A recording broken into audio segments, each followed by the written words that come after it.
Hotel de Viento. May I assist you with your luggage, ma'am? Yes, please. Thank you.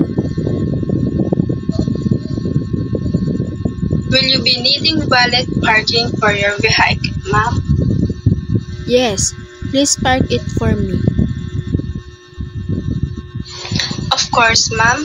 Kindly leave the key in the ignition. I'll take care of everything.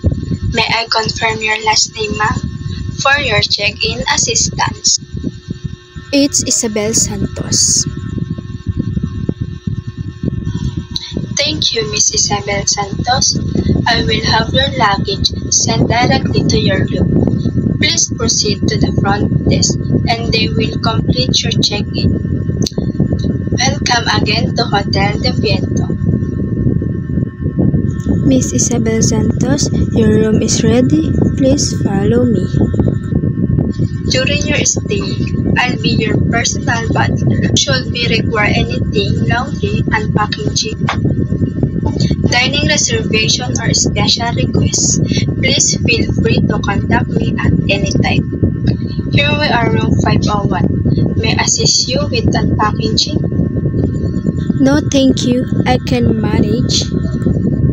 Very well, ma'am. If there's anything you need, please don't hesitate to press of the button. Service button on your room home. Enjoy your stay.